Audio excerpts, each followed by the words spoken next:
Hello, welcome to Power to the People, hosted by the Paducah County NAACP. I'm your host, Corbin Snardon, and we're here to give you the information that you need to empower your community. Today's guest, we have Mr. Dylan Howard, a local educator.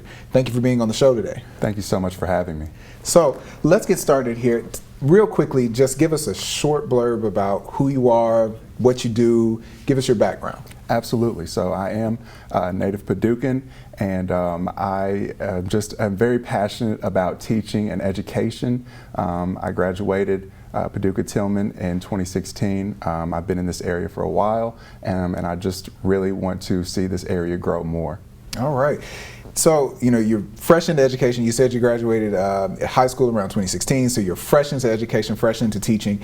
And let's just jump right into, the questions for today. So our focus on today's episode is, we're really going to focus on disparities in education. And one of those disparities is that, there are not a lot of people that look like you and I who are in education, especially in particularly this area.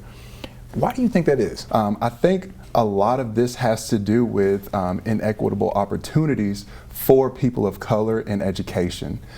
So usually, I think it's about 2% of Kentucky teachers are black males.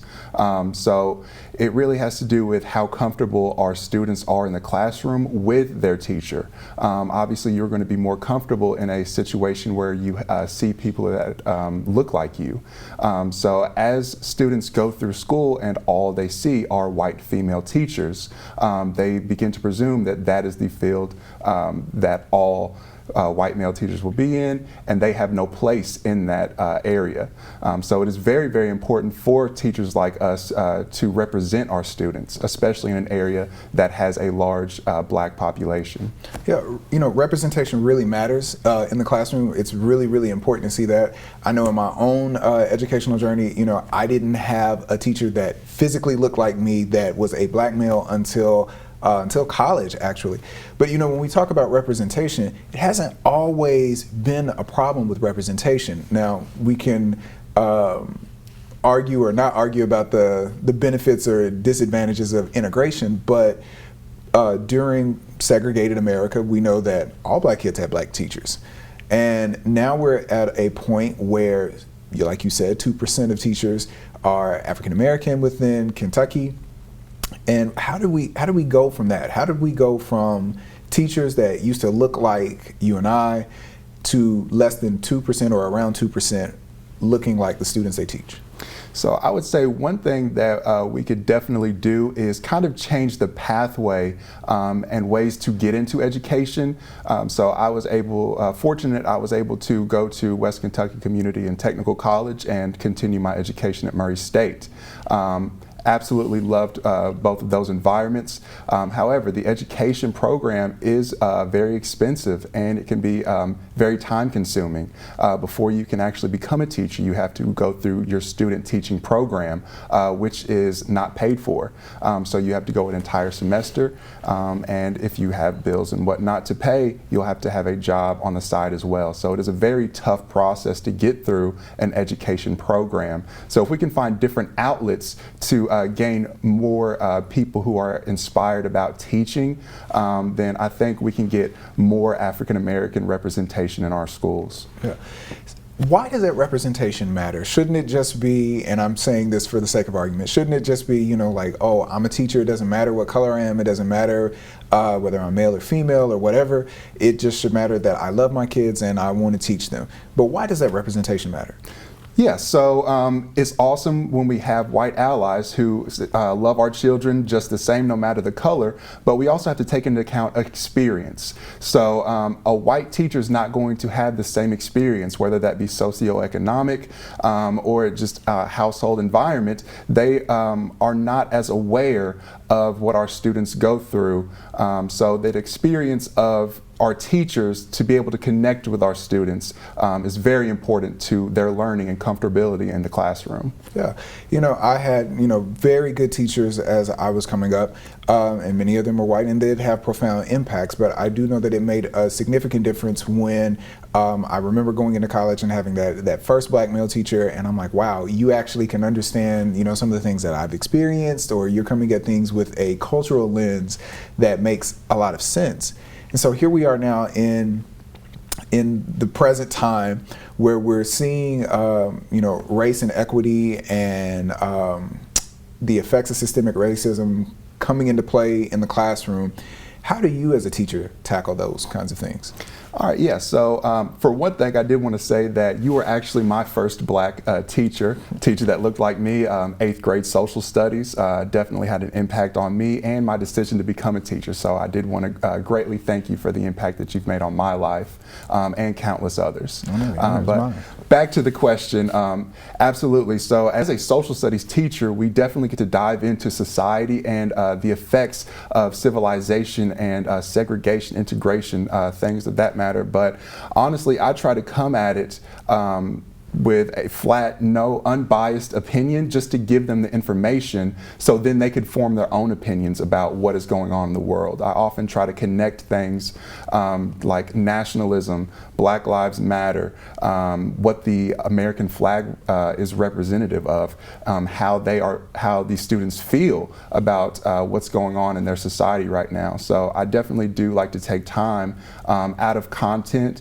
to kind of ask them what their opinions are, because as middle schoolers, they are forming their own opinions. This is the world that they are growing up in, and they have a say in how it is run. Yeah, I think we too often forget that, kids have opinions too.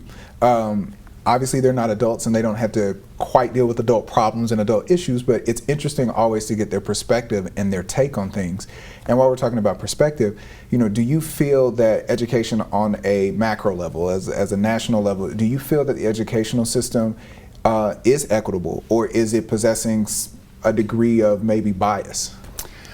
I would say yes and no. There are definitely areas where equity has increased, and they are working towards more equity in the classroom. But on the other hand, there is still a lot of work that needs to be done in order for there to be a complete equitable classroom. I think a lot of that is it could be the student tracking. As our kids go through their education, they often are put into a category, and if they fit in a certain box, they are usually put in that box and kept there, which can oftentimes lead to diverse learners not getting the same opportunities that those kids have. So it is very important that we look at these problems and try to find systematic ways in order to resolve these issues. I think one of the key things that you said there was, systematic ways to change things. When you have a system that does not work, no matter how long that system has been in place, it's going to keep creating the same problem. And, when we look at where education is now and the big achievement gap between diverse learners, and when I say diverse learners, I do mean pretty much any category that's outside of white. Asians tend to perform particularly higher than in other categories, but white and Asian are at the top, and then you have all the subsets that come in after that, whether that be African American, Hispanic, so on and so forth. And we're seeing that there's a big achievement gap from that. Is that poor teaching? Is that the system? Is that what could be the cause of these gaps? So I would definitely say that the achievement gap, I think, has been created by the education system. We pretty much formalized the classroom to fit a specific learner. So if our black students are not that type of learner, it is going to be hard for them to succeed in those classes. But the argument can be made, well, these kids are achieving, so it must not be the classroom setting, it must not be anything going on. But once again, we have to have equitable opportunities. So if little Johnny is not great at taking notes, obviously he's not going to be able to perform well on a test. If he doesn't understand how to study, if he doesn't have those opportunities available to him, then of course there is going to be an achievement gap with him and his peers. Yeah, and when we're looking at, achievement, and we're saying all these words like achievement gap and equity, and when we talk about equity, I don't necessarily mean equality. Equity and equality are two different things, in my personal opinion. But to you, what is equity? What does that look like in the classroom? Most definitely. So it can be confusing when talking about equality and equity, but to me, equity is filling every need for every student in the classroom. equity is not giving all of them a shorter passage because a couple of them have difficulty reading. It is making sure to have high expectations of all students, but giving them different forms of assessment in order for them to feel successful in what they are good at. Yeah, one of the things that keeps coming up, or little adages that I hear is, a rising tide lifts all boats, and if we just, give everybody the same thing, then it's going to make everybody better. And what I'm finding out, and what I found out in my own educational career, is that when you have that mentality that we can just do everything and throw everything at them and it's fine, well, a rising tide does lift all boats, but some people have cruise ships that are doing way better than everybody else, and then some people have little dinghies and rowboats that have plugs and holes in them. Some people don't have a boat at all, and then they really are just out there sinking or swimming. And so I think it's very important for people to understand that not everybody's educational experience can be is going to be the same. A lot of times in America, your educational quality is determined really by your zip code. If you live in a more affluent community, you tend to have better educational opportunities, better post-educational opportunities. But we see that children of color are either receiving those opportunities at a lower rate or just not receiving them at all. Do you have any comment on that, or you have any personal experience with that? I would definitely say that when it comes to just making everything equal, we're just going to throw everything at them. Everyone does not start at the same place. It is not an equal playing field. There are students who are dealing with socioeconomic issues. As you said, in those more affluent communities, you will see maybe more tutoring going on, and they understand the importance of an education. But if you come from a family of uneducated people that don't understand really the importance of having your education, you're going to follow that same path. So it's definitely important to give, once again, that equitable opportunity. So if we're going to give tutoring to this group, the other group also needs to go to that tutoring. Yeah, I think one of the things that we don't do a good enough job either in the profession of teaching or just in the nation in general is that we don't do a good enough job educating people about the education system. It's very complicated actually. Education is an industry, and people tend to forget that.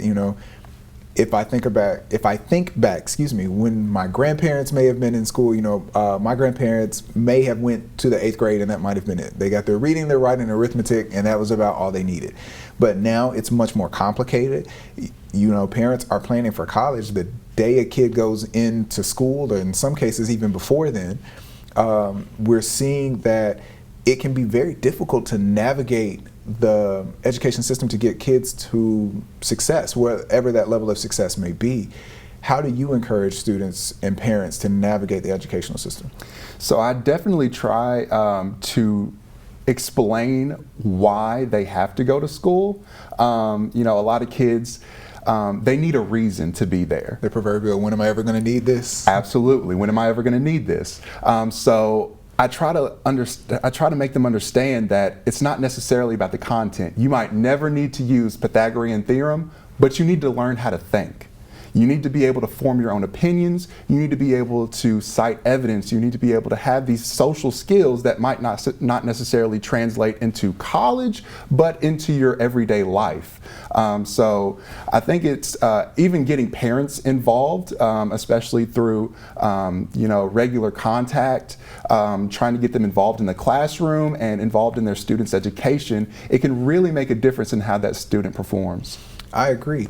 And when we're also talking about, parental involvement and making sure that people are there, education has changed. We'll be honest, it has changed. If you've ever had a parent or grandparent try to help you with the homework now, it's like, oh my gosh, why did they change math? We used to group and carry our ones, and now where you've these got letters this. come from? I have no idea. I thought letters were in English and not in math. And now we have, a different kind of way of learning. And for a lot of parents, it can be very intimidating, but it's good to know that, there are teachers that are still out there that want to make parents feel comfortable within the system. And also, one of the things that you brought up, you were talking about that they may not necessarily need those skills, particularly for college, but they may need them for, just life. And what we're seeing now in American society from all the avenues that I know about, like workforce and workforce development and getting people into jobs, it's not that the kids aren't smart enough to do the work, but they're lacking in other skills. They're lacking in critical thinking and problem solving, intuitiveness, innovation. And it's frustrating to employers because they're like, I can have a young adult come in for a job and they can put together a rocket with their bare hands, but they can't figure out how to solve or navigate maybe a workplace conflict or dealing with conflict resolution. Are those skills being taught in the classroom, or is it a misstep? Is it not the focus of education right now? Where is that coming from? So I would definitely say that it is not the focus in education. As any school teacher might tell you, there are pacing guides and content that you have to get covered, especially for end of the year assessment and state testing. So it can sometimes be overlooked. But as a social studies teacher, I try to make an emphasis on society and how things run. Critical thinking, problem solving are absolutely steps that we need to cover, but absolutely can sometimes be swept under the rug to take more time for real content. So that is absolutely a good point, and we should definitely take more time to think about things outside of content in school and really get them to think about themselves and how they can become a better person. We definitely want to make sure that we're creating productive citizens, which is supposed to be the purpose of education.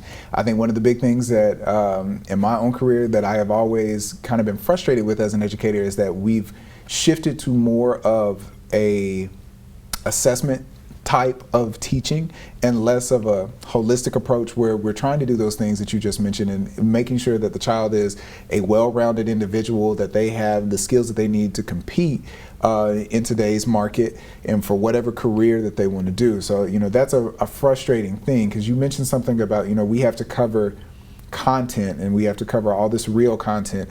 Is that a struggle in the classroom for you, or do you feel like, that maybe negatively impacts your teaching ability? So yes, it could definitely negatively impact. As I said, the pacing guide, they kind of form a schedule for you and what you need to cover by this point to make sure the student learns what they are supposed to. But what about the students who are lower level that don't have that critical thinking to completely understand and comprehend the content? You're obviously going to have to take more time with those students or kind of slow down or change the way you are teaching in order to impact those students. So it can definitely make you feel rushed as a teacher, and sometimes it can feel, from a teacher's point of view, why do I need to teach this? What are they getting out of this? Yeah, so you were mentioning a term that, of course, we use in education circles known as differentiation, making sure that, different kids learn differently. So we want to make sure that kids have the ability to learn in the way that best suits them. And, education tends to be a one-size-all approach. We do try to differentiate and we do try to reach those kids, but, data reflects something different. But I want to go back to something that you said earlier about maybe like post-secondary education, about, maybe they're not going to necessarily need these skills for college, but we're starting to see a shift in education now where fewer students are actually going to four-year universities. We're starting to see a lot of students go into vocations. We're starting to see students take a much bigger role in entrepreneurship. And where do you see that headed, and how do you navigate that as a teacher? Honestly, I'm very excited about this shift. There's nothing wrong with a four-year university. I have my degree, and I'm very proud of this, but college isn't for everybody. And some of our kids, that's the only route that they know of, and they know that that's not what they want to do, so they become lost. But there are very exciting new vocational and trade skills that these students can acquire that takes less money and less time and can often lead to more pay. day. So I often try to make sure students know of these opportunities, especially local opportunities that we have with the river, barges, and working with electrical. These things are highly sought after, and a lot of our students don't know about it. So what we've done in a summer program is take students around the community so they can actually see the different opportunities that they have, such as the Innovation Hub or going down to the river. Absolutely, those kids need to see and visualize those things so they can visualize themselves doing it. It's a critical thing to talk about. They need to see these professions. What I discovered in education, and what, if I really think back to me being younger and being a student myself, is that, exposure is everything. Being exposed to different career fields and different things. Of course, when you're in elementary school, everybody's going to say, I want to be a lawyer, I want to be a doctor, I want to be a pilot or a firefighter, your traditional fields. But then as you start getting into middle school and start getting into high school, and especially whatever you decide to do after that, it becomes really real after a moment, like, what do I want to do? And of course, teenagers, you don't really know what you want to do. You have an idea of like, hey, I want a job that makes X amount of money. I want to be super rich, or I want to play ball, or I want to be whatever. But getting kids out and seeing what some of these careers are and seeing what these professions can do, I think that is something that education is shifting to, and I think it's a very good thing for the system to be shifting towards that, to where kids get exposed to things like you just said, the river industry, or things at the Innovation Hub, being exposed to more technologies things, because what we're seeing is that the jobs that are available out there now, they're different than the jobs that were there when my parents and grandparents were coming up. Gone are the days where you could work at a factory. And so outside of, you mentioned, summer programming and things, but during the regular school year, what do you do to try to help kids get exposed to different ideas, different careers? So my specific grade level, we talk about medieval civilization. So it doesn't necessarily correlate to the jobs today, but I definitely try to connect that to, okay, how does society run? What do these people need to do, X, Y, and Z, to perform this and have a successful civilization? So not everyone can be the educators, or they can't all be the people going to college. You need your laborers, you need other people to make a society run. So I often compare that to all of the jobs that we have today. So what do we need to make the United States run as a whole? So I get kids thinking about different career opportunities. Who are the laborers? Where are they mostly located at? What are the technological advances and things of that nature, to get them thinking more of things outside of the regular traditional jobs.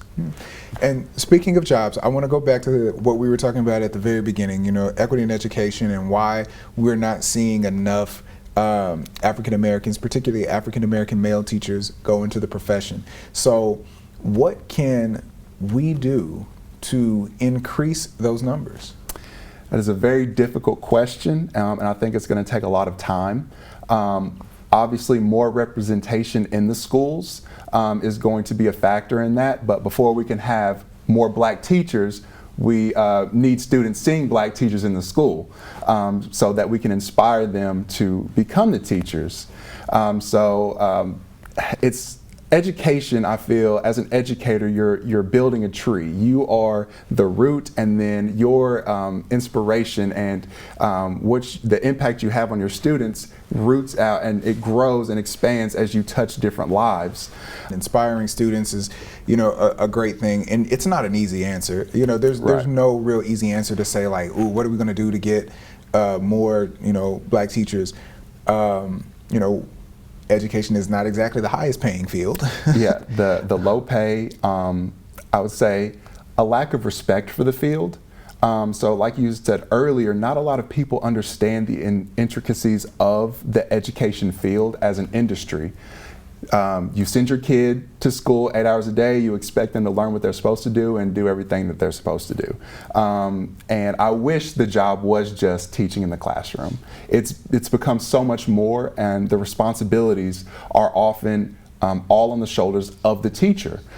So that can often lead to early teacher burnout, a lack of respect within the field, a lack of equal pay.